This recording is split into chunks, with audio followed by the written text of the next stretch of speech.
Malakas ang ulan noong sandaling naglalakbay si Felix sa gitna ng kagubatan. Wala siyang pakialam sa panganib na dulot ng kidlat. Ang mahalaga lamang sa kanya ay makapaghanap ng panibagong anting-anting na makukuha sa kalikasan. Isang antingero si Felix, pero hindi siya kinikilalang antingero sa kanilang baryo dahil na rin sa pagiging mahina niya. Walang samahan na gustong kumuha sa kanya dahil halos lahat ng anting-anting na meron siya ay hindi naman kalakasan. Kumbaga, pangkaraniwang anting-anting lang na mabilis din namang namamatay. Sa kabila ng mga pagdududa sa kanya, hindi tumitigil si Felix. Nagsisikap siya para maging isang epektibo at kapaki-pakinabang na antingero. Dahil higit sa lahat, nais niyang sundan ng yapak ng kanyang ama, si Leo, ang isa sa pinakamahusay na antingero ng aklan. Nakakainis, kung kailan naman ako naglakbay, saka pa lumakas ang ulan. Hindi talaga ako paborito ng Diyos eh. Pagsabi niyang yon, ay bigla na lamang kumidlat ng malakas. Napatakbo ang lalaki sa likuran ng punong nara. Takot na baka bigla na lamang siyang tamaan ng kidlat. Lord, biro lang po yun! Pinagpatuloy ng lalaki ang kanyang paglalakbay. Tinapangan na lamang niya ang paglalakad para kasi sa kanya ang tunay na antingero ay merong lakas ng loob. Ang pagiging matapang ang isa sa katangian ng mga antingero na dapat tinataglay niya. Nakarating siya sa isang ilog. Gusto niya sanang tumawid sa kabilang banda. Ang kaso nga lang ay malakas ang agos ng tubig. Alam niyang kapag nilublob niya ang sarili ay madali siya nitong matatangay. Tumigil muna si Felix sa ilalim ng puno habang nasa tapat pa rin ng ilog. Nilabas na lamang niya ang kanyang tinapay na basang-basa na rin sa ulan. Pero dahil wala naman siyang dalang ibang pagkain, pinagtiyagaan na lamang niya yon. Aabutin pa yata ako ng siyam-siyam nito ha. Habang naghihintay sa pagtila ng ulan, may napansin siya sa ragasan ng ilog. Nung una ay inakala niyang isang malaking kumot lang ang bumara sa mga troso. Pero nang tingnan niya yon ng maigi, nakita niyang gumagalaw yun. Dito na niya napagtanto na yun pala ay isang tao. Sa pagnanais na matulungan makaahon kung sino man yon, nagmamadali siyang tumungo roon. Isang babae ang nakakapit sa nakabarang troso sa ilog. Kakaunti na lang ay makakabitaw na ito. Isang kamay lang kasi ang nakakapit doon. Samantalang ang kabila nitong kamay ay bit-bit ang dalawang sanggol na nakabalot sa tela. Natulad ng ina, basang-basa na rin ang mga yon. Sumenya-senyas ang babae kay Felix. Napagtanto ng lalaki na hindi pala nakakapagsalita ang babae. Basta ang naintindihan lamang ni Felix ay kailangan niyang kunin ng dalawang sanggol. Kumapit ka lang! Isusunod kita! Agad na kinuha ni Felix ang dalawang sanggol at isinilong sa ilalim ng puno. Ngunit nang balikan ni Felix ang ina ng dalawang sanggol ay wala na yon. Tuluyan na yung tinangay ng malakas na agos ng ilog. Diyos ko, kawawa naman. Paano itong mga anak niya? Gusto sanang sundan ni Felix ang ragasan ng ilog. Ang kaso nga lang, walang maiiwan sa dalawang sanggol. Kaya sa halip na hanapin niya ang babae, mas pinili na lamang niyang unahin ang dalawang sanggol. Paghawak niya sa dalawa, ay naramdaman agad niya ang init. Hala, may lagnat kayo. Isinantabi na muna ni Felix ang pagnanais na makahanap ng anting-anting.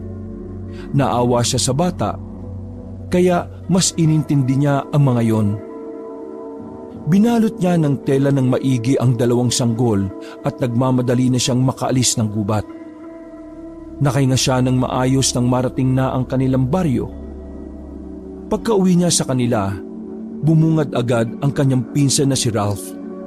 Ito ang kasakasama niya sa bahay mula pa noong sila ay maliliit. Uy, saan galing yung dalawang sanggol na yan? Mamaya na ako magpapaliwanag. Magpakulo ka na muna ng mainit na tubig tapos gawin mong maligamgam. Aluan mo ng suka ah. Mataas ang lagnat ng dalawang sanggol eh. Masyado na silang nababad sa ulan. Kanina ba kasing anak Mamaya ka na magtanong, ang kulit mo naman eh. Ito na, kikilos na. Natatarantang kumilos ang pinsan niyang si Ralph. Kumuha naman ng tuyong tuwalya si Felix para punasan ng dalawang bata. Nang matuyuan na yon, ay kinuha naman niya ang langis na pampahid sa talampakan. Yun ay para makaramdam ng init ang mga bata at para na rin marinig niyang umiiyak ang mga yon. Pero wala siyang narinig na kahit na anong iyak. Dahil doon, nag-alala na si Felix. Nararamdaman pa naman niya ang tibok ng puso ng dalawang bata, pero pahina na ng pahina. Ralph! Bilisan mo, ano ba? Pwede ko bang madalhin tong kalan? Maghintay ka, di pa kumukulo eh. Paano kasi bumabagal na yung tibok ng puso ng dalawang batang to? Ano ba kasi nangyari dyan?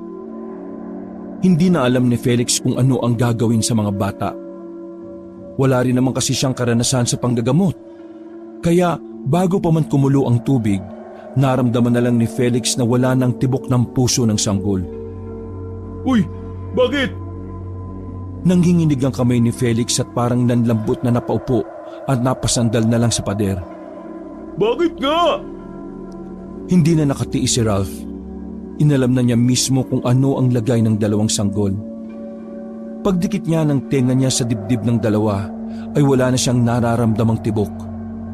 Maging ang binatang si Ralph ay parang kinukurot din ng damdamin. Naku, insan, wala na to ah. Natulala na lamang si Felix sa baba. Parang isang malaking trauma ang dinulot sa kanya noon. Ang tahimik niyang buhay ay bigla na lang binulabog ng pangyayari. Nakaramdam siya ng awa sa ina ng mga bata nang mawalay ito sa anak.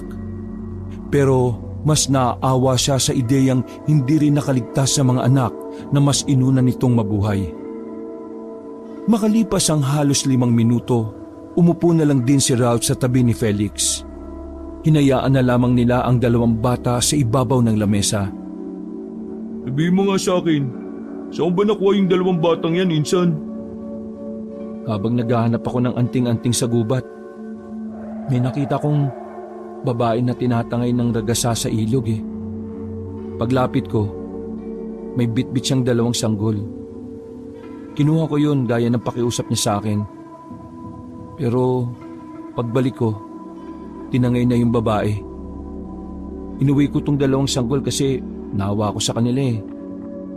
Tapos, ayan, wala ring nangyari. Hanga ako sa pagmamalasakit mo, insan. Pero wala eh. Hanggang doon na lang talaga siguro sila. Naiisip ko lang, ano kayang nangyari at bakit sila napunta sa ilog? Naawa ko sa kanila eh. Lalo na sa dalawang sanggol na yan.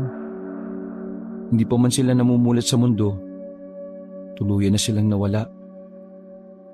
Tinapik-tapik na lamang ni Ralph ang kanyang pinsan para kahit na papaano ay gumaan naman ang pakiramdam ni Felix. Ay, napakawalang kwenta ko talagang antingero. Pati sa simpleng pagligtas sa dalawang bata hindi ko pa nagawa. Meron sana akong malakas na anting-anting, baka nailigtas ko pa sila eh. Hindi naman yan ang basihan para malaman kung anong pakinabang mo bilang antingero eh. Huminga na lamang ng malalim si Felix. Iniisip na lamang niya kung papaano ipalilibing ang dalawang sanggol nang hindi nag-iisip ng masama ang mga tao sa paligid nila. Mamaya, kapag tumila na ang ulan, pupuntahan ko yung tiyahin natin. Baka matulungan niya tayo kung paano natin mapapalibing yung dalawang yan. Sige. Pero, Nagulat ang magpinsan nang biglang marinig na nila na umiiyak ang isang sanggol. Agad silang napatayo. Nanlalaki ang kanilang mga mata. Hindi makapaniwala. Para bang isang himala ang nangyari. Maya-maya pa, sumunod na ring umiyak ang isa pang sanggol. Parang mababaliw silang dalawa sa kakaisip kung papaanong nabuhay ang dalawang batang yon. Insan, Paano nabuhay yung mga yan? Hindi ko nga alam eh. Baka binuhay ni Lord. Nung una ay nakakaramdam pa ng takot ang dalawa. Pero nang dahan-dahan nilang lapitan ng mga bata ay napawi ang kanilang pangamba. Napalitan niyo ng malapad ng ngiti. Nagtaka sila nang maramdamang wala ng lagnat ang sanggol. Binuhat nila ng tig-isa at saka pinatahan sa pag-iyak. Minsan, mukhang may himalang nangyari. Malakas pa rin talaga ako kay Lord. Kailangan natin silang pangalanan. Ha? Anong pangalan? Mukha silang kambal eh. Parehong lalaki pa. Ay, alam ko na. May naisip na ako. O sige, ano naman yung naisip mo? John Cena at Undertaker. Sira ulo ka ba? Ginawa mo pang wrestler to mga to. Ayaw mo ba ng wrestler? Di, pangalanan na lang natin ng artista at banda. Ayusin mo ha. River Cruz at River Maya. Pakasira ulo mo talaga. Oh, bakit? Di ba sa ilog mo sila nakita? Di River Cruz at River Maya. Ilog? Tama. Alam ko na. Ilog Cruz at Ilog Maya? Si Agusan at Abra. Mga kilalang ilog dito sa Pilipinas yan. Ayaw mo talaga ng River Cruz at River Maya? Agusan at Abra ang bagong magiging parte ng buhay natin. Magmula ngayon, tayo na ang kikilalanin nilang ama. Ayaw mo? River Cruz, River Maya? Kulit mo. Nagkatinginan ng dalawang magpinsan. Sa tingin na yon ang simula ng responsibilidad na gagampanan nila. Makalipas ang 10 taon. Abra! Agusan! Mga buwisit kayo! Nasaan yung brief ko rito? Inampunas niyo ba na naman ang lamesa? Nagising si Felix sa malakas na sigaw ng pinsan niyang si Ralph. Kaaga-aga, nabulabog na ang kanya sanang mahimbing na pagtulog. Paglabas ni Felix sa kanyang maliit na silid, nakita niya agad ang dalawang batang si Agusan at Abra na nakatayo sa gilid. Pinagagalitan na naman ni Ralph. Uy, ano ba naman to? Ang ingay-ingay nyo kaaga-aga eh. Paano? Ito kasi mga batang to. Lagi pinampupunas yung brief ko rito sa lamesa pagkatapos silang kumain. Ikaw naman kasi kung saan-saan mo nilalagay ang brief mo. Malay ba nilang brief yun, hindi basahan? Agusan, Abra, nasaan na ba yung brief ng paparat nyo? Tinapon po namin sa basurahan. Oh, bakit nyo tinapon? Diyos ko naman lalaban na lang sana eh. Lumapit po sa pako eh, nabutas po. Huminga na lamang ng malalim si Ralph habang nakatapis lang ng tuwalya. Bumili ka na lang ng bago. Bumili ng bago? Paborito kong brief yun eh, insan. Marami nang pinagdaanan ng brief na yun. Naglakad paakyat ng hagdanan si Ralph nang salubong ang kilay. Napapailing na lamang si Felix na nilapitan ng dalawang bata. Yan, kita nyo ginawa nyo. Mamaya paglabas ng paparat nyo, humingi kayo ng sorry ah. Mali ang ginawa nyo eh. Ito po kasi si Agusan eh. Sabi niya basaan po yun. Sorry po. O sige na, alisin nyo na yung mga damit nyo at papaliguan ko na kayo. Palabas na si Felix ng kanilang bahay nang mapansin niya ang marka ng dalawa sa bandang batok ng mga ito. Napasalubong ang kilay ni Felix, kaya naman lumapit siya kay Agusan at Abra. Tiningnan niyang maigi ang ibabang batok ng mga ito. Hugis kalahating buwan ng marka nun. Ang pinagtataka pa ni Felix ay parang parehong-pareho ang pagkakahugis. Sinubukan niyang kiskisin ng daliri pero hindi yun maalis. Bagay na ipinagtaka na ni Felix dahil sa loob ng 10 taon, halos ngayon lang niya ito napansin. Bakit po, Papa Felix? Ha? Wala.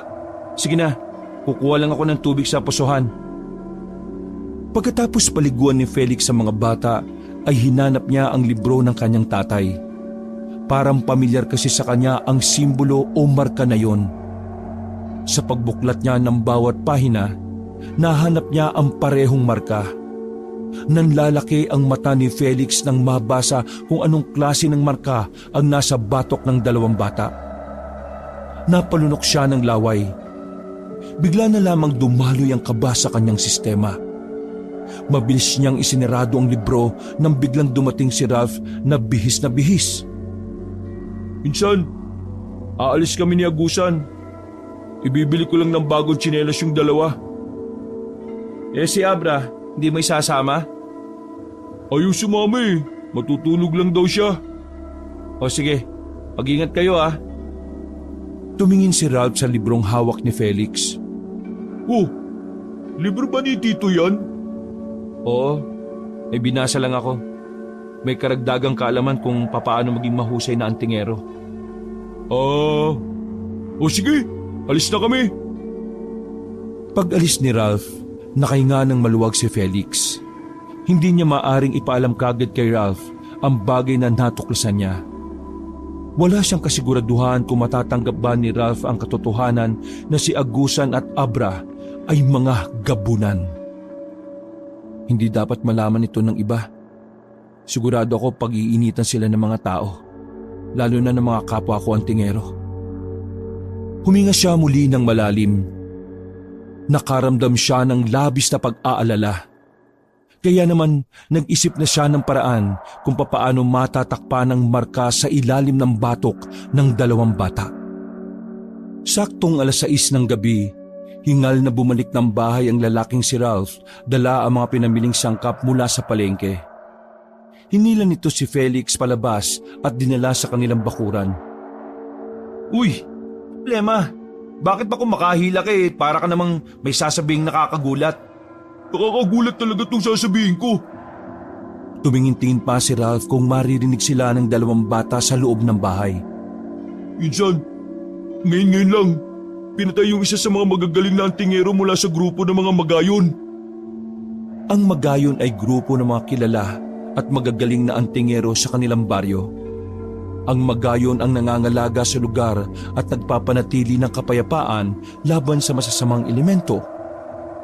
Ang grupo ding yon ang dating kinabibilangan ng ama ni Felix. Teka, sigurado ka ba sa sinasabi mo? Oo, nadaanan ko yung mga taga-magayon, Insan. Nakita ko sa bakuran nila yung bangkay na dala-dala nila. Tapos, narinig ko kung sino yung umatake. Ha? Sino? Sabihin mo. Insan, pinatay daw yun ng gabunan. Ang pinakamalakas na uri ng aswang. Sa hindi malamang dahilan, nagtayuan ang mga balahibo ni Felix. May kakaibang kilabot na dulot sa kanya kapag naririnig niya ang salitang gabunan. Ha? Gabunan? Oo, Insan. Pero hindi ko pa alam kung anong motibo ng gabunan. Basta ang sabi lang nila, malakas daw. Hindi umubra yung mga anting-anting nung napas lang eh. O sige na, lutuin mo na yan sa loob. Bakit? Saan ka ba pupunta? Basta. Okay, sama ako. Ngunit hindi na siya pinansin ni Felix. Mabilis na lumabas ng bakuran nila si Felix. Nagtungo siya sa kampo ng mga antingerong magayon.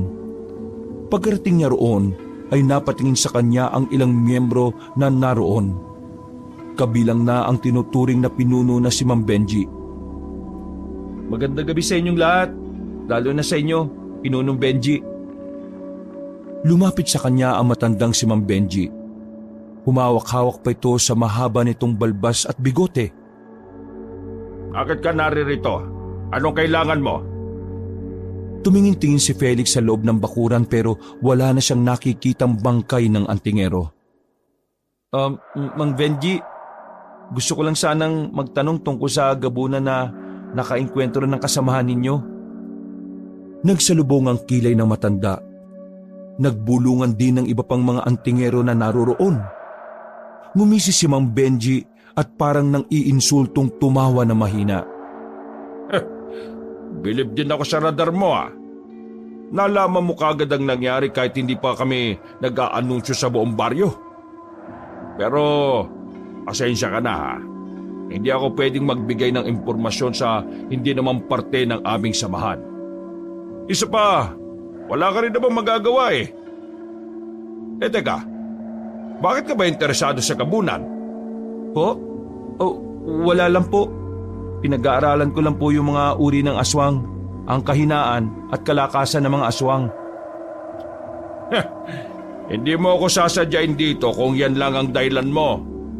Pero kung ano man yon ha, umuwi ka na lang dahil wala akong sasabihin sa'yo. Isa pa, ayoko makipag-usap sa mga mahihinang antingero. Hindi nga kita maturing na antingero dahil wala ka namang kakayahang sumagupa sa mga aswang eh. Nakaramdam ng panliliit si Felix noong mga sandaling yon. Ngumiti na lamang siya ng papilit.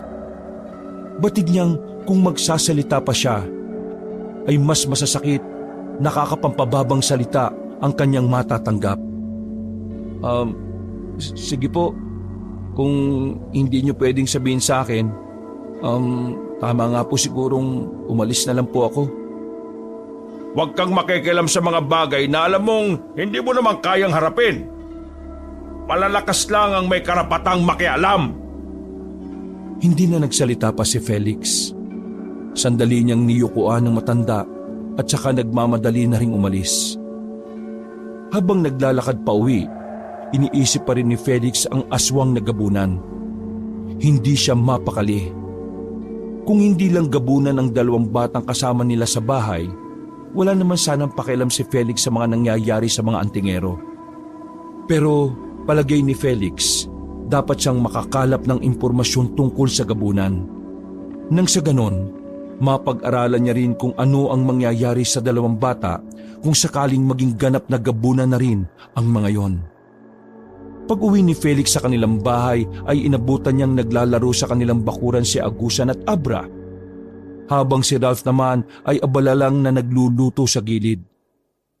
Oh, anong ginawa mo? Saan ka ba pumunta?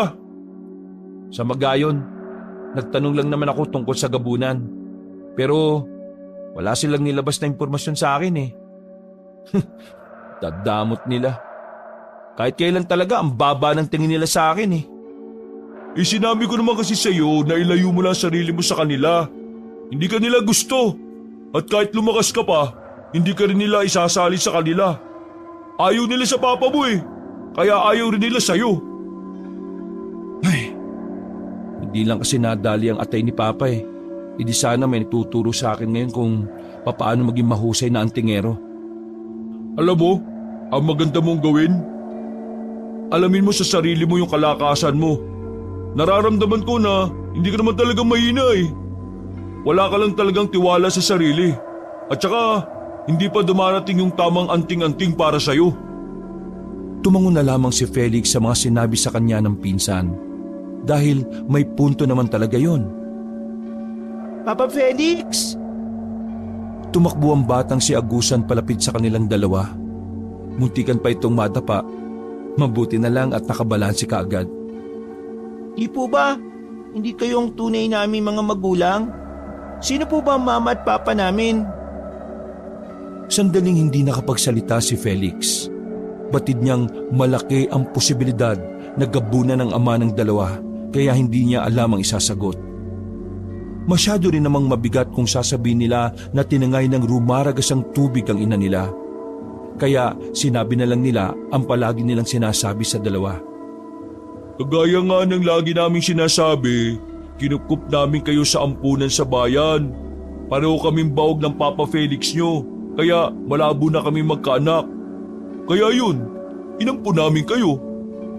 Hindi niyo po alam kung sino ang mga magulang namin? Hindi, pero ang malaga, nandito kami ng Papa Felix nyo. Kami na ang tumatayong magulang nyo.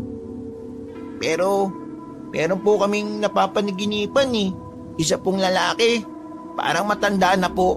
Tapos, itim po ang lahat ng katawan. Sabi niya po, anak niya kami. Tapos kukunin niya raw po kami balang araw. Nagkatinginan si Felix at Ralph. Kilala nila si Agusan at Abra. alam nilang hindi basta-basta gumagawa ng kwento mga yon. Kaya naman nasisiguro nilang dalawa na totoo ngang nananaginip ang mga yon ng ganon. Totoo po ba yung panaginip? Mga anak, madalas na mga panaginip ay hindi totoo. Ang batang katulad nyo ay malilikot ang mga imahinasyon. Kaya naman, madalas din kayong managinip ng mga kakaibang bagay. Tumango na lang ang dalawang bata na parang naiintindihan nila ng malinaw ang sinabi ni Felix. Pagkatapos ng pag-uusap na yon, ay sabay-sabay na rin silang pumasok sa loob para magapunan. Lumipas ang mga araw. Napapansin ni Felix ang pagiging kakaiba ng kilos ni Agusan at ni Abra. Naobserbahan niya na parang hindi normal ang pinapakitang lakas ng dalawa. May pagkakataon kasi na nakita ni Felix na binubuhat ng dalawa ang drum sa likuran ng kanilang bahay. Bagay na malabong magawa ng mga normal na bata, lalo pat may laman ding tubig ang drum. Habang tumatagal, unti-unti nang nakikita ni Felix sa mga katangian ng isang aswang na gabunan. Nababahala siya na dumating ang araw na malaman ng mga bata kung ano nga ba talaga sila. Hapon ng Lunes, kasama ni Felix ang dalawang bata sa paglalakad. Galing sila sa palengke. Isinama niya si Agusan at Abra para kahit papaano nakakalabas-labas naman ang mga yon. Sa hindi inaasahang pagkakataon, nakasalubong nila ang grupo na magayon. Naroon si Mang Benji at nauuna pa ito sa paglalakad. Tumabi sila Felix, pero huminto ang mga antingero sa harapan nila. Nang tumingin si Mang Benji sa dalawang bata, dumaloy agad ang kaba ni Felix sa sistema niya. Sa isip-isip niya, hindi pwedeng malaman nila Mang Benji ang lihim ng dalawang bata. Dahil kapag nagkataon, maaaring unahing paslangin si Agusan at Abra kaysa sa gabunan na umatake sa kasamahan nila. Ay, anak ka na pala. Opo. Ampon? Pero totoong anak po ang turing ko sa kanila. Humarap ng maayos si Mang Benji at tinitigan na matagal si Agusan at Abra. Meron akong nararamdamang kakaiba sa kambal na ito Ikaw, anong pangalan mo? Ako po si Agusan. Ito naman pong kakambal ko si Abra. Agusan at Abra? Ang gagandang pangalan Sino po ba kayo? Bakit niyo po kami kinakausap?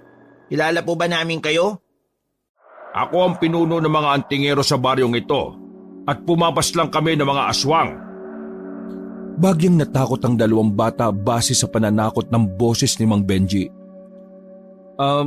Sige po, mauna na po kami.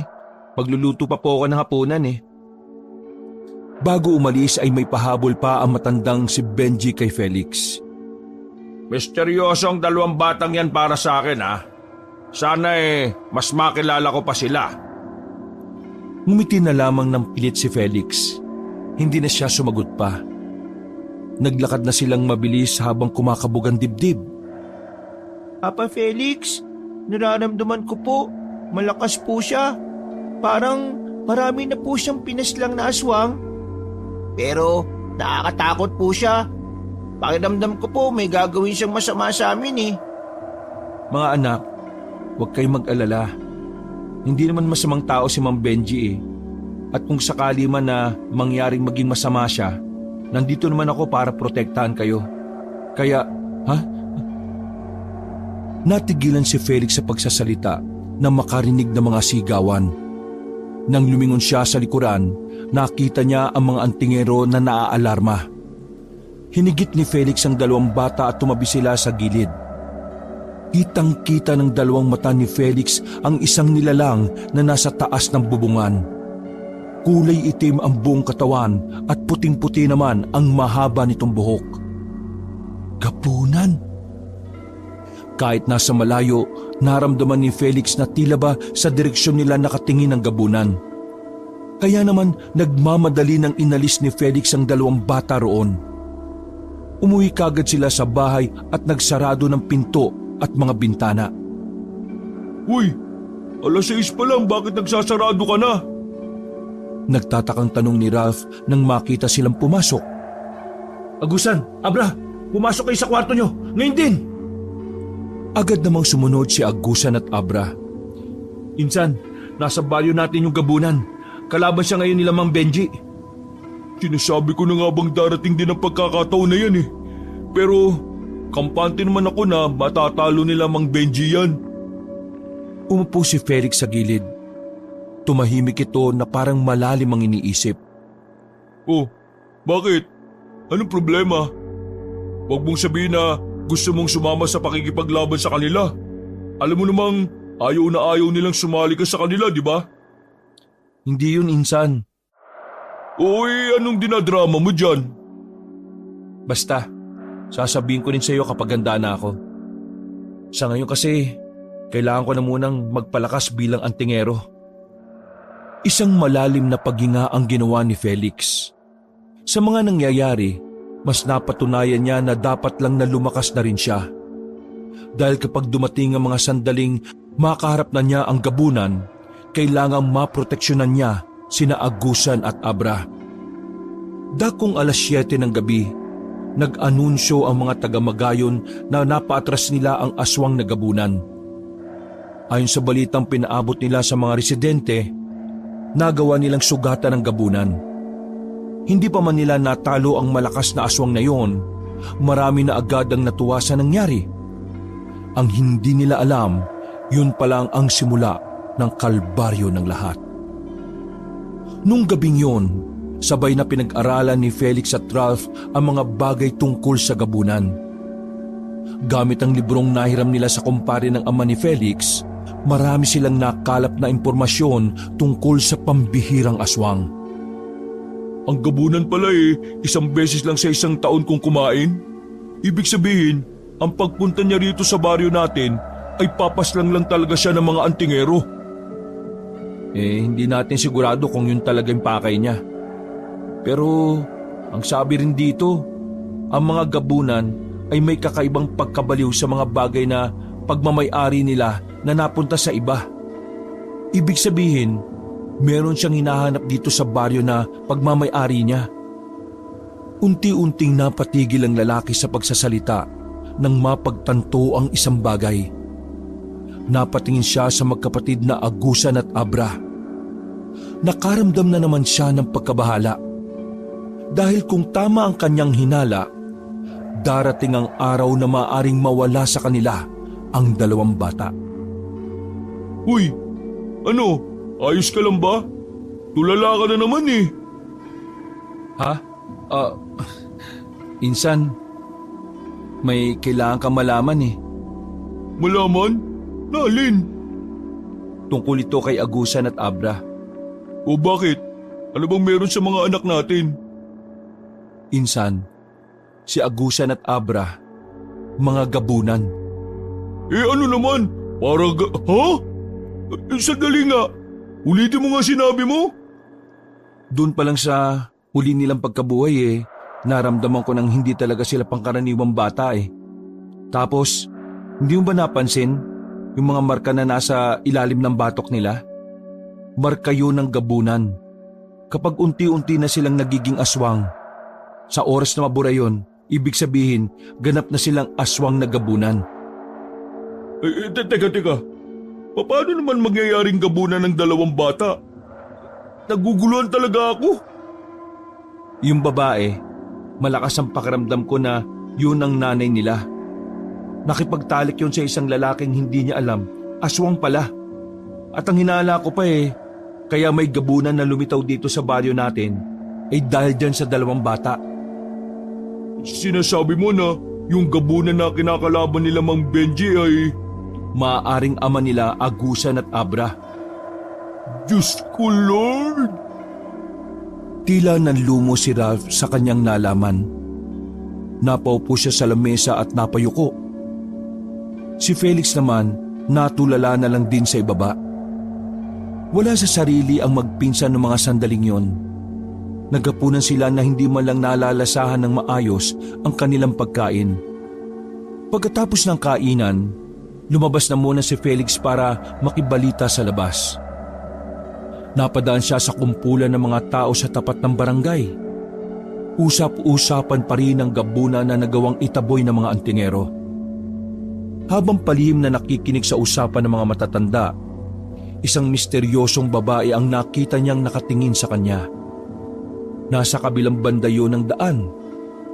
Sa hindi malamang dahilan, naisipan ni Felix na lapitan ng babaeng yon. Hindi niya alam kung bakit, basta pakiramdam niya may kung anong meron sa babae na dapat niyang malaman. Sa kakasunod niya, nakarating na siya sa medyo liblib na daan. Saka pa lang siya natauhan ng mga sandaling yon. Nagtataka siya kung papaano siya nakarating sa lugar na yon.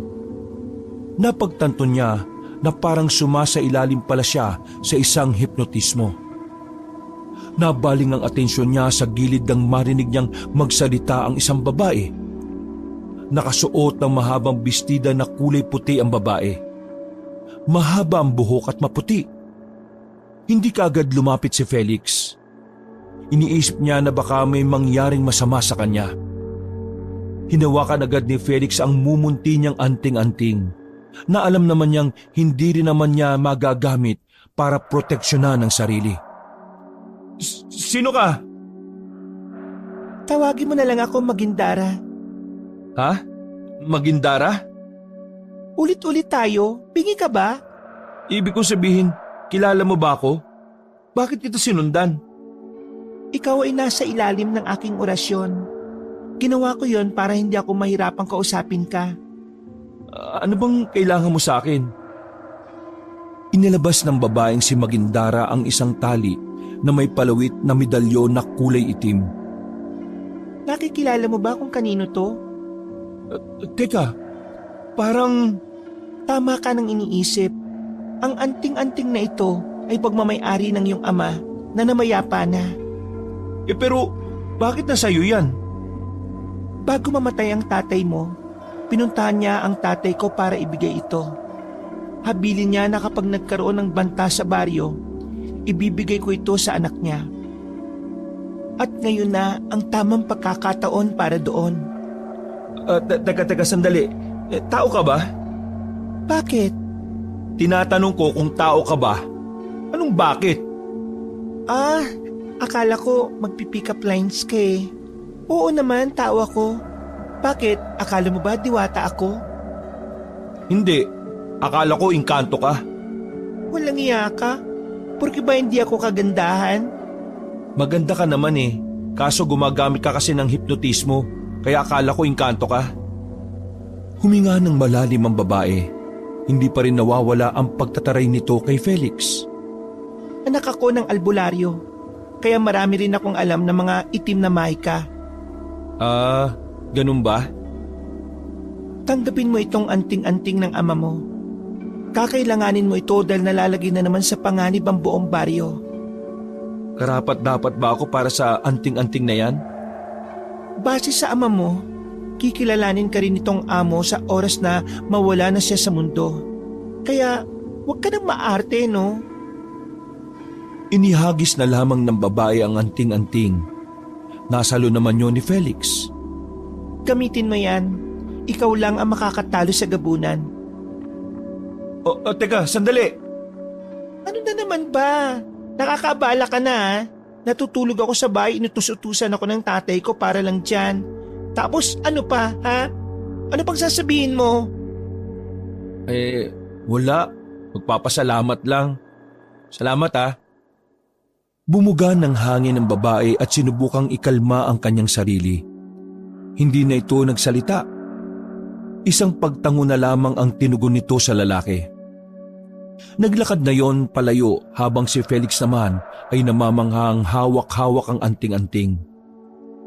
Pag-uwi niya sa kanilang bahay, ginawa niya itong kwintas. Hindi niya alam kung papaano gamitin ang anting-anting na yon. Ang mahalaga na lamang sa kanya ay meron na siyang armas sakaling lumapit ang mga aswang. Sa mga sumunod na araw, inilaan ni Felix ang oras niya sa pag-iensayo sa pakikipaglaban. Ginagawa niya ang lahat para mapalabas na niya ang kapangyarihan ng anting-anting. Ayos na siguro to para sa araw na to. Pawis na pawis si Felix noong mga sandaling yon. Maghapon siyang nasa gubat para praktisin ang mga galaw na nabasa niya sa libro ng kanyang ama. Habang naglalakad na pauwi, nakasalubong niya ang mga taong nagtatakbuhan. Nang tanungin niya ang isa sa mga yon, narinig niya ang salitang gabunan. Nagmamadaling makabalik si Felix sa kanilang bahay. Pagdating niya roon, nasa bakuran lang ang dalawang bata. Habang si Ralph naman ay nasa loob ng bahay. Agusan, Abra, pumasok na kayo sa loob, bilis! Sumunod kaagad ang mga bata sa kanya. Sinalubong naman siya ni Ralph sa pintuan. Oh, bakit? Nandiyan na naman ba yung gabunan? Inakalaban pa sila ng mga magayon, pero malakas ang pakiramdam ko na dito na siya patungo. Kailangan na natin Ha? Naputo lang sasabihin ni Felix nang biglang may humila sa kanya sa labas. Hinagis siya nito saka bumalandra siya sa lupa. Pag-angat niya ng mukha ay nakita niya ang isang nilalang na itim ang lahat ng katawan, puti ang mahaba nitong buhok. Hindi siya maaaring magkamali. Yon ang aswang na gabunan, ang pinakamalakas sa lahat ng uri ng mga aswang. Matagal ko nang hinihintay ang pagkakataong ito. Sa wakas, natagpuan ko na rin ang aking dalawang anak. Nasa aktong papasok na ng bahay ang gabunan ng buong lakas na bumangon si Felix para pigilan yon. Mabilis siyang tumakbo at nilundag ang gabunan. Pero dinakma lang siya nito sa likuran at saka muling binalibag. Nahirapang makahinga si Felix ng dahil doon. Hindi mo pwedeng kunin sa akin ang mga anak ko! Ako ang ama nila! Nasihibang ka na. Paanong ikaw ang magiging ama ng kambal kong anak? Hindi ka naman aswang! Wala akong pakialam kung hindi kami magkadugo. Magkakapatayan tayong dalawa bago mo sila makuha! Sigurado ka ba sa sinasabi mo? Muling lumapit ang gabunan kay Felix. Sinakal ng aswang si Felix at dinikit sa pader ng kanilang bahay. Pangkaraniwang tao ka lang sa paningin ko. Kaya anong karapatan mong hambunin ang isang katulad ko? Nagulat na lamang si Felix nang bigla siyang mabitiwan ng gabunan. Napatras yun at napahawak na lamang sa tagiliran. Pagtingin ni Felix ay may dugo sa tagiliran ng aswang. Hindi mo pwedeng saktan ng tatay namin. Kami ang makakalaban mo. Sa halip na masaktan, nagawa pang ngumiti ng malapad ang gabunan. Sobrang saya nito nang makita ang dalawang bata. Mga anak ko, ako ang inyong ama. Ako ang madalas na dumadalaw sa inyong panaginip. Sumama na kayo sa akin at mamumuhay tayo. Hindi kami sasama sa iyo. Ang pangit mo. Oo nga, ang pangit-pangit mo. Agusan! Abra! Napansin ni Felix ang mahabang kuko ng dalawang bata. Kita rin niya na kulay itim ang kamay ni Agusan at Abra. Sinyalis yun na lalabas na rin kalaunan ang pagiging gabunan ng mga ito. Hindi nyo alam ang sinasabi nyo. Gagawin lang kayong mahina ng mga tao. Kaya sa akin kayo sumama. Total, ako naman ang tunay niyong ama. Halika kayo. Ipapalasap ko sa inyo kung gaano kasarap mamuhay bilang aswang na gabunan. Hindi ka ba makaintindi? Hindi kami sasama sa iyo. Wala kaming pakialam kung ikaw ang ama namin o hindi. Dalawa lang ang tinuturing naming ama. Si Papa Felix at Papa Ralph namin. Oo nga, pero pangit ka pa rin. Ang pangit-pangit mo. Sa mga naririnig ng aswang na gabunan ay lalo na itong nanggalaiti kay Felix. Tiningnan nito ng masama ang lalaki. Anong ginawa mo sa mga anak ko? Nilason mo ang isip nila.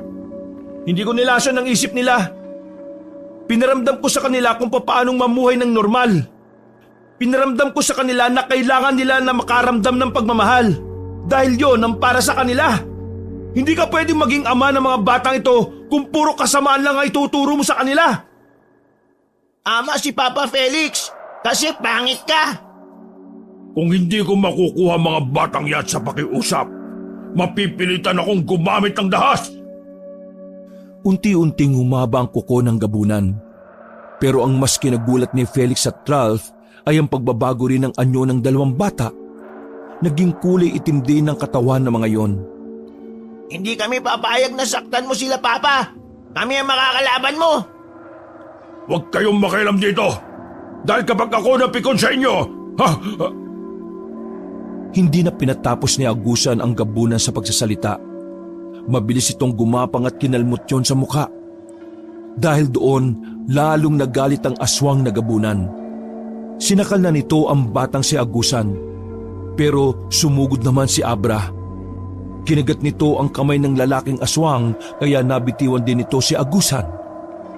Nasa aktong aatake ulit ang gabunan pero nagdatingan na ang ilang miyembro ng mga antingero. Isang palaso ang tumarak sa balikat ng gabunan. Mabuti na lang nakagapang agad sa ilalim ng silong ang dalawang bata. Pero hindi sigurado ni Felix kung nakita ba ng mga yon si Agusan at Abra sa ganoong anyo. Samantala, nagmamadali namang tumakas ang gabunan paalis. Hindi na yon nahabol ng mga antingero. Pumasok ang mga magayon sa loob ng bakuran nila Felix. Ilang sandali lang ay dumating na rin si Mang Benji. May isang antingero na bumulong kay Mang Benji. Pagkatapos noon, biglang tumingin ng seryoso ang pinunong antingero. Bumangon agad si Felix. Pilit niyang hinaharangan ng siwang ng kanilang silong. Bumaba na rin si Ralph para sabayan din si Felix. bakit kayo inatake ng gabunan? Anong sadya niya? Kinakabahan ng sumagot si Felix. Hindi ko po alam. Wala po akong ideya. Sigurado ka bang wala kang ideya o nagkakaila ka lang? Ano pong ibig niyo sabihin? Ang sabi ng mga kasama ko, 3 gabunan ang nandito kanina. 1 malaki, 2 maliliit. Totoo ba yun? Nagkatinginan silang dalawa ni Ralph. Hindi malaman ni Felix kung anong dahilan ang gagawin niya. Anak po ng gabunan kanina, nakita nilang maliliit. Anak ng gabunan? Pero bakit ang sabi ng mga tao ko parang inaaway ng 2 maliit ang 1 malaking gabunan? Nagsasabi ba talaga kayo ng totoo? Opo. Parang naglaban nga po silang 3 kanina. Yung 2 gabunan kasi na maliit, ang gusto lang nila ay makalaro ang 2 naming anak. Pero ang gusto ng malaking gabunan, kunin ang anak namin. Hindi kumbinsido ang pinuno ng mga antingero. Para sa matandang si Benji, napakababaw ng dahilan ng paglitaw ng gabunan sa bakuran ni Felix. Pasukin niyo ang loob kung nandoon ang 2 anak-anakan nitong si Felix. Hinayaan na lamang ni Felix na pumasok ang mga tauhan ni Mang Benji. Paglabas sa mga yon ay kasama na nila ang 2 bata. Nakahinga ng maluwag si Felix at Ralph. Mabuti na lang talaga at matalino si Agusan at Abra. Madali silang nakabalik sa loob ng bahay nang walang nakakapansin. Naghinala po ba kayo na ang 2 ano ko ang gabunan na maliliit kanina? Bakit hindi nyo tingnan ang ilalim ng batok nila? Di ba, pareho nating alam na merong tatak sa parting yon ng katawan nila? Si Mang Benji na ang mismong tumingin doon. Pero sa kasamaang palad, wala rin itong nakita. Sa isip-isip ni Felix, alam niyang nabura na ang markang naroon dahil naging ganap na gabunan na si Agusan at Abra. Ngumisi si Mang Benji. Hindi alam ni Felix kung anong ibig sabihin nun.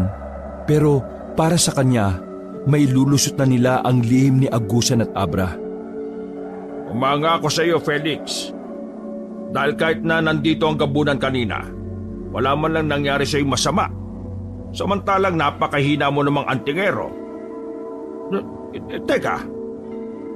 Dumako ang tingin ni Mang Benji sa suot-suot na kwintas ni Felix. Salubong ang kilay nitong pinagmasdan ng maigi ang anting-anting. Saan mo nakuha yan? Sa tatay ko po ito. Pamana niya sa akin. Pamana niya sa'yo? Tignan natin kung kikilalanin ka ng anting-anting na yan. Naglakad na palis ang grupo ng mga magayon. Naiwang nakatayo si Felix habang hawak ang anting-anting. Napapaisip siya kung bakit hindi gumana ang anting-anting na yon sa oras na kailangan niya ito. Dahil doon, naisip ni Felix na baka nga hindi siya kinikilalang bagong tagapangalaga. Ayaw mo na yun. Huwag kang makinig sa sinasabi nun. Hambog lang yun eh. Papa, ayos lang po ba kayo? Ha? Oo. Ayos lang naman ako, anak. O tara na, pumasok na tayo sa loob. Papa, ayaw mo na pa sa amin kasi alimaw kami? Hinaplos ni Felix ang pisngi ng magkapatid. Ngumiti ito ng malapad. Anak, matagal ko nang alam kung ano kayo. Pero walang nagbago sa pagmamahal ko bilang ama niyong dalawa. Tanggap ko kayo kahit na ano pa kayo. Ang gusto lang namin ni Papa Ralph niyo, wag na wag niyong ipapakita sa ibang ano niyo kanina ha. Kasi pag-iinitan kayo ng mga tao. Pangako po, Papa. Hindi po kami magpapasaway. Secret lang natin ang tungkol sa inyo ha. Lumipas ang mga oras, naunang nakatulog ang dalawang bata. Habang si Felix at Ralph naman ay nanatiling mulat ang mga mata. Hindi sila dinadalaw ng antok. Napapraning sila na baka kapag pumikit silang dalawa, bigla na lang mawala si Agusan at Abra. Hindi ko pa rin maintindihan kung bakit iniwan pa ito ni Papa sa akin eh. Hindi ko naman pala magagamit. Nakakaya sa dalawang bata. Sila pa talagang nagligtas sa akin. Ano ka ba? Huwag mo nga isipin yan. Malay mo, may tamang panahon talaga para magamit mo ang anting-anting na yan. Baka kasi nangingilala pa yan. Alam mo naman na bago lang yan sa'yo, di ba? Isa pa, huwag kang malungkot sa nangyari. Dapat matuto tayong tanggapin na darating talaga ang punto na ang mga anak naman natin ang kusang tutulong sa atin. Di ko kasi maiwasang hindi man lumo eh. Paano kung bumalik yung gabunan? Paano kung kunin na sila ng ama nila sa atin? Paano ko sila ipagtatanggol kung wala naman akong kalakasan? Insan, ang anting-anting ay isang gabay lang. Nasa iyo pa rin kung paano mo haharapin ang laban. Kapag nakikita ka ng anting-anting na pinanghihinaan ka ng loob, tingin mo ba magtitiwala siya sa'yo? Baka kaya hindi siya nagamit kanina eh, kasi kinain ka ng takot eh. Oo, tama. Nagkaroon ako ng takot kanina na alam kong maaari kayong mapahamak eh. Pumalo pa si Ralph sandali sa hita nito. Oo, di ba? Yun lang ang dapat mong maintindihan. Maraming salamat, Insan ha. Kung hindi dahil sa mga sinabi mo, hindi ko may isip ang bagay na yon. Hinawakan muli ni Felix ang anting-anting at ngumiti. Hinalikan niya ito sandali. Pangako, ipapakita ko ng karapat dapat ako para sa iyo. Kinabukasan, maraming natatarantang tao sa labas. Maraming nagsisigawan. Maraming ding nag-iiyakan. Nagtataka si Felix, kaya bumangon siya kaagad. Mahimbing pa ang tulog ng dalawang bata pero wala na si Ralph sa silid nito at sa sala. Nagmamadaling lumabas ng bahay si Felix. Kita niya ang mga taong may ingay. Bago siya makalabas ng bakuran, dumating si Ralph. Baka sa mukha nito ang pagkabahala nang hilahin siya papasok ulit sa bahay. Insan! Pinagpapatay ng gabunan kagabi yung mga tricycle driver sa terminal. Ang sabi ng mga antingero ng Magayon, ibinaling daw ng gabunan ang galit nito sa mga driver. Walang natira kahit ni isa, Insan. Lahat sila dinali. Diyos ko naman. Kung ganun, kailangan na rin pala natin makaalis sa lugar na ito. Pero hindi ko alam kung saan tayo pupunta. Alam ko na. Doon tayo sa bahay ni Mama. Hindi pwede, Insan. Madadamay pa sa gulo ang mama mo eh kapag nasundan tayo ng gabunan. Saan naman tayo pupunta? Ay naku, kainis naman oh. Lumingon ang dalawa sa kaliwang bahagi ng kanilang bakuran nang marinig ang tinig ng isang babae. Nakita nilang nakaupo si Magindara doon habang kumakain ng mansanas. Magindara? Magindara? Kilala mo yan? Oo, bakit? Kilala mo rin ba yan? Yan yung nakita ko kaninang babae sa palengke na nang buburaot ng mansanas eh. Tumayo ang babaeng si Magindara at tumingin ng masama kay Ralph. Nagtago naman ang lalaki sa likuran ni Felix. Anong ginagawa mo rito? Wala kayo mapupuntahan. Yun ang pagkakarinig ko. Oo eh. Tama ka nang narinig. Kailangan naming... Meron akong alam na lugar. Talaga? Tutulungan mo kami? Uy, magtitiwala ka ba dyan? Insan, siya ang nagbigay sa akin ng anting-anting na pinatago sa kanya ni Papa. May alam akong pwede niyong pagtaguan, pero sa isang kondisyon. Kondisyon? Anong kondisyon? Hindi niyo pwedeng isama ang 2 batang gabunan. Baliw ka ba? Kaya nga kami aalis dito para iligtas yung magkapatid eh. Tapos hindi mo pa sasamahin? Kapag nalaman ng tatay ko na nagpatira ako ng aswang sa isa naming bahay, mayayari ako. Bakit mo ba kami tinutulungan? Dahil yun ang habilin sa akin ng papa ni Felix. Ang tulungan siya sa oras na kailangan nito ng tulong. Pero hindi ba talaga pwedeng isama yung 2 bata? Lumabas ng bahay si Agusan at Abra. Nang makita yun ni Magindara ay parang nagningning ang mga mata nito. Mga gabunan yan. Huwag mo silang yakapin. May mga pangontra kang suot eh. Iba na pala ang kondisyon ko. Huwag nating isama itong lalaking ito. Aba, ang guling mo rin ha. Magindara, seryosong usapan to. Wala akong oras sa mga usapang hindi naman makakatulong sa 2 bata. Napailing na lamang ang babae. Sumeryoso na rin ang mukha nito. Umirap pa ito kay Ralph bago nagsalita. Sige na, dadaling ko kayo sa isa naming bahay. Pero mamayang gabi pa tayo pwedeng umalis. Bakit mamayang gabi pa? May problema ba? Hindi tayo pwedeng umalis ng maliwanag. Mas madali tayong makikita ng gabunan at ng mga antingero dito. Felix, nakabantay na ang mga mata nila sa inyo.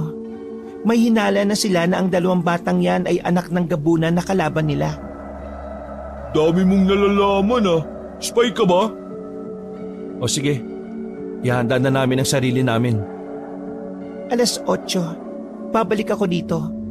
Kapag wala pa kayo dito ng ganoong oras, o kaya'y kapag may nangyaring hindi inaasahan nang wala pa ako, pumunta kayo sa dating simbahan sa Montellano.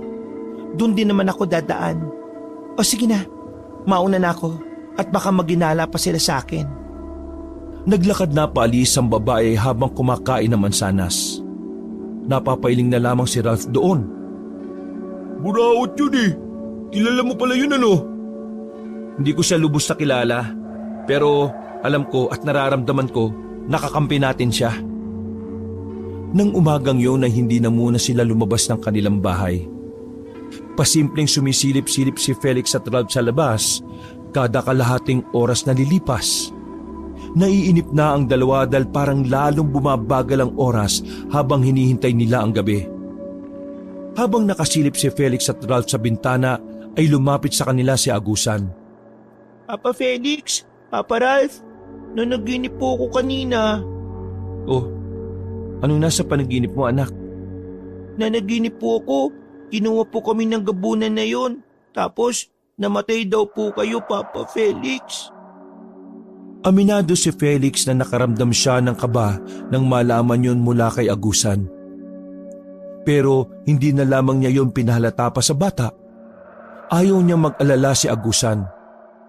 Kahit na iniisip ni Felix na may posibilidad ding magkatotoo ang panaginip nito. Anak, gaya ng lagi kong sinasabi, hindi lahat ng panaginip ay totoo. Kadalasan sa mga yun kabaliktaran na mangyayari. Ibig sabihin, walang mangyayaring masama sa akin. Tama ang Papa Felix mo. Kaya huwag ka na mag-isip pa ng kung ano-ano ha. Teka, nasaan ang kapatid mo? Nasa taas po, naglalaro. O sige na, pababain mo rito dahil mamaya-maya aalis na rin tayo. Pinuntahan ni Agusan ang kanyang kapatid na si Abra. Pero laking pagtataka nito nang wala naman itong inabutan doon. Papa Felix, wala po si Abra sa taas. Napatayo si Felix at Ralph sa kanilang kinauupuan. Nang silipin nila ang silid ni Abra, ay wala roon ang bata. Nasaan ang kapatid mo? Hindi mo ba nakita kung nasaan siya nagpunta? Wala ba siyang sinabi sa'yo na pupuntahan niya? Wala po siyang sinabi. Sabi ko sa kanya, bababa lang ako saglit eh. Hindi kaya nakuha na siya ng gabunan? Malabo. Dapat mararamdaman natin yun. At saka, nagkalat ang mga antingero ngayon sa baryo. Hindi lalabas ng lungga yun. Paano nga kung nakuha siya ng hindi natin namamalayan? Nakakalimutan mo na bang malakas na aswang yun? Makalingat lang tayo saglit. Pwedeng-pwede niya makuha si Abra. Ay, naku naman. Kakainis. Di natin nabantayan. Nagmamadaling lumabas ng bahay si Felix. Sinuri niya ang maaring daanan ng gabunan, pero wala silang nakita ng mga bakas. Sinubukan na rin nilang hanapin sa paligid ng kanilang bahay, pero ni anino ni Abra ay hindi nila nasilayan. Ano? Nakita mo ba sa labas? Hindi rin eh. Anong gagawin natin ngayon? Malapit na mag-alas 8. Papa! Naalala ko na yung sinabi ni Abra kagabi. Ang sabi niya, pupuntahan niya raw yung matandang antingero na nakausap niyo raw po kagabi. Kasi naiinis si Abra doon. Inaway-away daw po kasi kayo nun eh. Hala, nahalinti ka na. Pumunta siya sa mga magayon? Walang sinayang na oras si Felix. Kumaripas na siya ng takbo at naiwan si Ralph at Agusan sa kanilang bahay. Kinakabahan siya ng mga sandaling yon. Batid niyang maaari ding mapahamak si Abra dahil hindi rin naman basta-basta antingero si Mang Benji.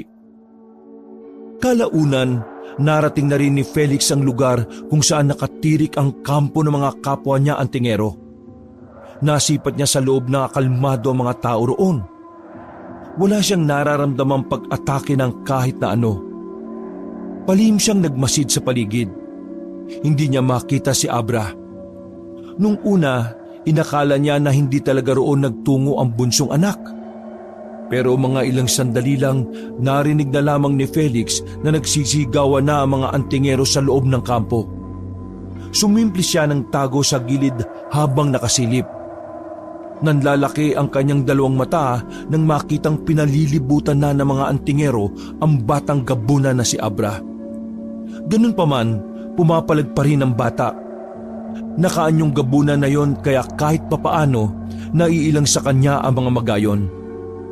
Hinanda na ni Felix ang kanyang sarili. Hinawakan na niya ang itak na nakasukbit sa kanyang bewang. Desidido na siyang kalabanin ng mga yon para lang makuha ang kanyang anak. Pero nakita niyang dumating si Mang Benji. Hawak-hawak nito ang makinang na itak. Nagbigay daan ng mga antingero. Nang nasa aktong aatakin na ni Mang Benji ang batang si Abra, umilaw ang anting-anting na suot ni Felix. Dahil doon, napukaw ang atensyon ng mga magayon at napatingin sa kanya. Ito na yun! Lumabas si Felix at matapang na tumakbo palapit sa mga antingero. Winasiwas niya ang hawak na itak na parabang sanay na itong sumagupa sa labanan. Maging si Mang Benji ay nagulat din. Inatake ng mga tauhan ni Mang Benji si Felix, pero matagumpay itong nadepensahan ng lalaki. Nang si Mang Benji na ang aatake, ay muli na namang lumiwanag ang anting-anting. Nasilaw ang grupo ng mga magayon. Sinamantala na ni Felix ang pagkakataon. Binitbit na niya si Abra at dali-daling umalis. Nakataka sila nang hindi namalaya ni Mang Benji. Galit na galit ito dahil naisahan lang siya ng antingerong matagal na niyang minamaliit. Insan, tara na! Umalis na tayo! Parating na sila Mang Benji! Alam na nilang gabunan ng dalawang bata! Diyos ko Lord! Pinasa na agad ng dalawa ang mga bata at saka nagmamadali na silang lumabas ng bakuran. Pagtingin nila sa di kalayuan, nakita nilang tumatakbo patungo sa direksyon nila ang mga magayon. Papa, sorry po. Ginawa ko lang naman po yun kasi narinig ko po ang balak nila sa inyo eh. Papatayin daw po nila kayo kasi baka raw po mas maging magaling raw po kayo kaysa kay Mang Benji. Ayos lang anak, basta wag mo na lang uulitin ha. Habang tumatakbo sila paalis ay aminadong kinabigla ni Felix ang nalaman niya mula kay Abra. Hindi niya inakala na ganun na pala kalala ang ugali ni Mang Benji. Handa itong pumatay ng tao, wag lang itong masapawan. Pero sa kabilang banda, naisip-isip niya rin na talagang malakas ang anting-anting na dala niya. Dahil kung hindi naman mababahala sa kanya ang matandang antingero. Konting tiis na lang, malapit na tayo sa Montellano. Nakasunod pa rin sila sa atin. Mga kabayo yata yung mga yan eh. Ang bibilis ding tumakbo ng mga hinayupak. Itodo na natin, Insan. Mas dinoble na nila ang bilis ng kanilang pagtakbo hanggang sa mawala na sa paningin nila sila Mang Benji. Narating na rin nila ang Montellano. Nakasalubong din nilang naglalakad si Magindara. Magsasalita pa sana ang babae pero hinila na yon ni Felix. Ipuisit yung bra ko! Nang makakuha ng pagkakataon makapagpahinga, nagtago sila sa likuran ng isang truck na abandonado. Mabuti na lang din na sa ibang daan tumahak sila Mang Benji. Habol ang hininga ng dalawang lalaki habang pinakikiramdaman ng paligid. Habang si Magindara naman ay tumalikod para ayusin ang bra nito. Nilagpasan na tayo ng mga tulig. Buti naman. Nalaman ba nila ang sikreto nyo? Oo, at hindi lang yon. Balak akong itumba ni Mang Benji ng dahil dito sa anting-anting ni Papa. Pero ang maganda lang sa nangyari, nagsimula nang magtiwala sa akin ang anting-anting. Gumana sa kanina, kaya kami nakatakas. Mabuti naman kung ganon. Pero dapat na tayong umalis dito. Kailangan na natin makarating dun sa isa pa naming bahay. Nakalis sila sa lugar na yon. Maswerteng hindi na sila nasundan pa ng grupo ni Magayon. Ligtas silang nakarating sa sinasabing bahay nila Magindara. Malaki ang bahay, up and down. Sementado rin ang bahay. Pagpasok nila ng sala ay bumungad ang sofa. Bahay din namin ito. Binibenta na namin pero hanggang ngayon walang nabili. May 3 kwarto sa itaas. Pero mas maganda dito na lang kayo sa kwarto sa baba para malapit kayo sa banyo. Ay, siya nga pala. Nagigib na rin ako ng tubig pang inom. May pagkain din doon kaso konti lang. Nasa kusina lahat. Magindara, maraming salamat talaga. Malaking abala na itong nangyayari para sa'yo. Malaki ang utang na loob namin sa papa mo nang iligtas niya si Papa laban sa mga aswang no mga nasa Palawan sila. Kaya tinatanaw ko lang ng utang na loob ang ginawa ng papa mo. Ate, bagay po kayo ni Papa Felix. Bagyang namula ang mukha ng dalaga. Natawa na lamang ito ng papilit. Ikaw bata ka palang marunong ka nang tumingin ng tamang pagpapares ha? May gusto ka siguro sa Papa Felix namin oh. Agusan, Abra, hindi maganda ang ganyan ha. Tandaan nyo, nakikituloy tayo kaya dapat magalang kayo makiusap at hindi kayo nangungulit. Pero Papa, kung maghanap ka po ng babaeng magiging mama namin, gusto namin si ate. Nararamdaman namin na mabuti siyang tao eh. Hep, tama na yan. May lumalaki ang ulo oh. Sinamaan ni Magindara ng tingin ang lalaking si Ralph. Uy, tama na ang ganyang usapan ha. Hindi dapat tayo nagiging kampante. Kahit na natakasan natin sila Mang Benji, hindi pa rin tayo nakakasiguro na ligtas na rin tayo sa gabunan. Dapat tayo magtaka. Hindi siya nagpaparamdam. Nasisiguro ko na may binabalak siyang hindi maganda. Kung sakali mang magpakita siya rito, meron akong mga dalang armas. Nasa ilalim ng sofa. Teka, ikaw ba marunong ka rin lumaban sa mga aswang? Oo, kaya makakatulong ako sa inyo. Wala pang isang oras na naroon sila. Maya-maya ay naramdaman na ng dalawang bata na bukod sa kanila, meron ng isa pang gabunan ng naroon. Agad na dinampot ni Felix ang kanyang itak. Huminga ito ng malalim at buong tapang na binuksan ang pintuan. Papa, baka po mapahama ka. Tutulungan ka po namin. Hindi kayo lalaban. Ayaw ko mapahama kayo. Insan, bantayan mo ang dalawang bata ha. Magindara, masasamaan mo ba ako? Tinatanong pa ba yan?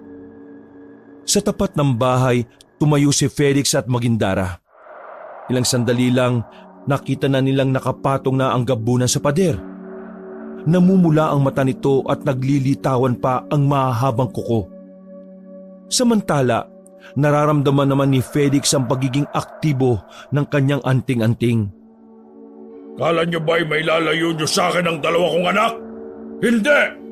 Dahil mula nang malaman ko ang amoy nila, malalaman at malalaman ko kahit sang lupalo pa sila magtago. Ngayon, humanda kayo.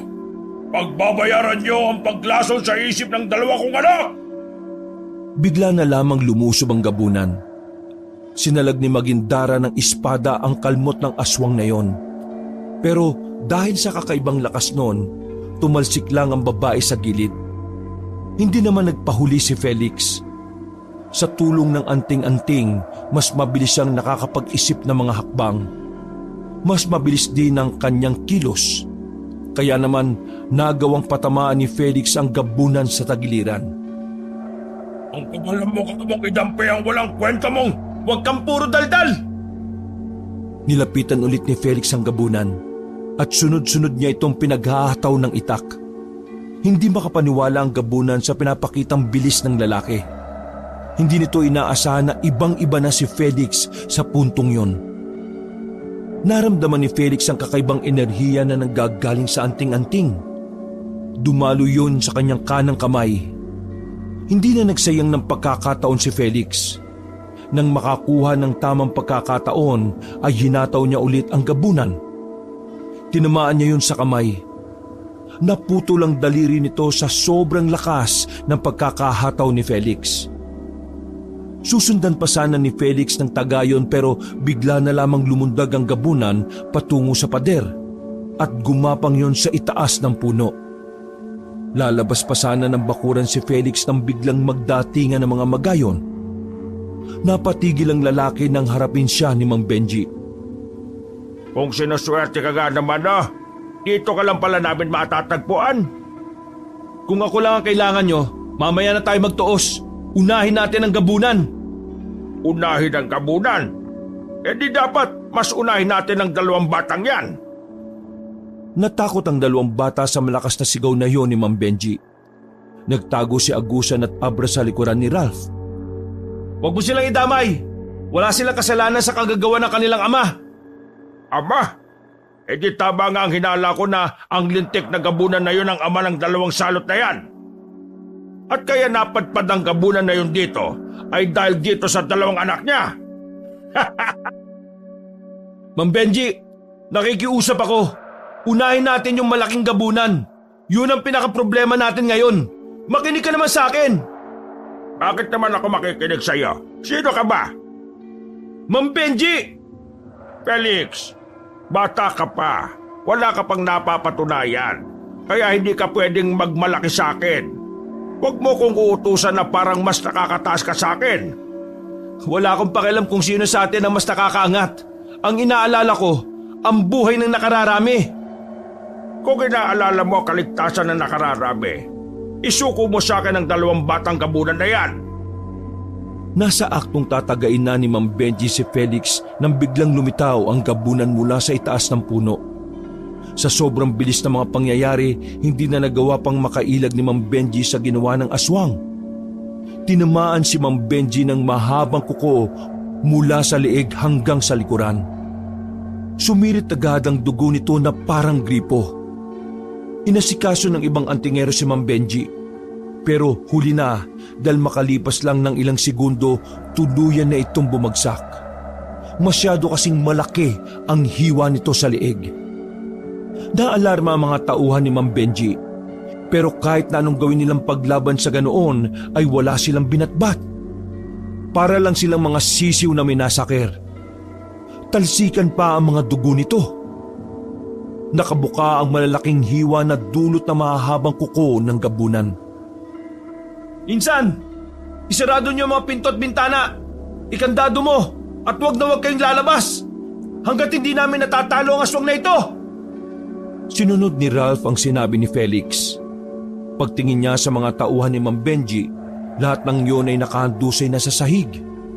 Sa puntong yon, Dito na mas napatunayan ni Felix na hindi nga talaga basta-basta ang mga gabunan. Akala mo ba naapektuhan ako ng pagkawala ng dalawang daliri ko? Tao, hindi tayo magkapareho. Habang ikaw ay umaasa lang sa lakas ng meron ng isang anting-anting, ako ay may natural na lakas na halos kagaya na ng immortal. Nagulat si Felix nang makitang pinagtatatapakan na ng gabunan ng ulo ni Mang Benji. Hanggang sa madurog na yon. Kahit na hindi naging maganda ang pakikitungo ni Mang Benji sa kanya, hindi niya nagustuhan na gano'n ang ginawa ng gabunan sa wala ng buhay na katawan nito.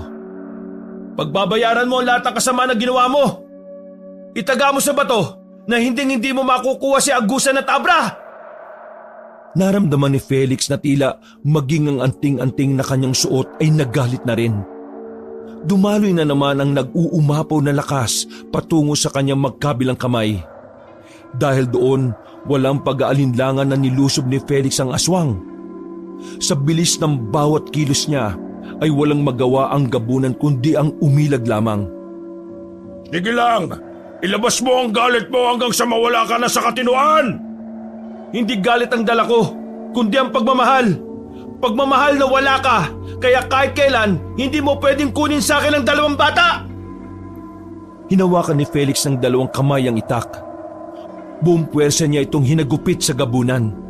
Sa puntong yon, ay hindi na nakailag pa ang gabunan sa sobrang lakas ni Felix. Bumaon ang itak sa balikat ng gabunan. Hindi pa nakontento si Felix, tinaga niya pa ulit yon sa ulo ng patagilid.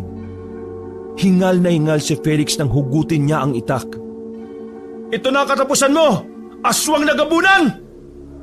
Nang masigurong patay na ang aswang, lumabas na rin sila Ralph. Sakto naman na nagising na rin ang babaeng si Magindara. Nasaan na ang mga kalaban? Tinapos na ni Insan ang laban, tapos ikaw natulog lang? Nauntog ang ulo ko, no? Agusan, Abra, malaya na kayo sa panganib na banta ng inyong ama. Ligtas na kayo, mga anak. Mangyak-ngyak na yumakap ang kambal. Sa sobrang saya, naiyak na lang din si Felix. Bago sila umalis, tinulungan pa nila ang mga tauhan ni Mang Benji na buhay pa. Nagawa nilang dalhin ang ilan sa mga yon sa tulong ng truck na napadaan. Samantala, hindi naman pinalad si Mang Benji. Bumalik sila sa baryo. Mula nang matalo nila ang gabunan, nagsimula na silang mamuhay ng mapayapa. Nanatili lamang lihim ang tungkol sa pagiging gabunan ng dalawang magkapatid. Sa paglipas ng mga araw, linggo at buwan, sinubukan ni Felix na ipatingin ng dalawang bata sa ama ni Magindara. Umaasa kasi si Felix na kung pwede ay maalis ang dugo ng gabunan kay Agusan at Abra. Pero sa kasamaang palad, walang kahit na sinong albularyo ang makakatulong sa problema nila. Ganun pa man, tinanggap ni Felix ang katotohanang yun na talaga ang kapalaran ng dalawang anak. Mas lalo niya pang minahal si Agusan at Abra dahil sa kakaibang kondisyon ng mga ito. Ginabayan niya yun ng maayos. Minahal niya ito na parang tunay na anak. At kahit hindi marangya ang kanilang pamumuhay, pinaramdam niya sa magkapatid ang normal na buhay. Papa Felix, Papa Ralph, pwede po ba kaming makipaglaro sa mga bata sa labas? Oo naman, basta yung lagi namin paalala ha. Hindi natin pwedeng ipaalam sa kanila ang kondisyon nyo. Lagi niyong tatanda na kayo ay normal na bata lang ha. Maraming salamat po, Papa. Pangako po, wala po kaming gagawing ikapapahamak natin. O sige na, maglaro na kayo. Basta, bago gumabi umuwi na kayo ha. Mag-aapunan tayo ng sabay-sabay. Napangiti na lamang si Felix at Ralph habang pinagmamasdan ng dalawang bata na masayang tumakbo. Sa lahat ng nangyari, natutunan nilang magpinsan na ang tunay palang pagmamahal ay hindi namimili ng uri, na ang pag-ibig ay para sa lahat, tao man o aswang. Hindi makakalimutan ni Felix at Ralph ang karanasan na iyon. Habang buhay na nilang dadalhin ang mga natutunan mula sa mga pagsubok na pinagdaanan. Wakas,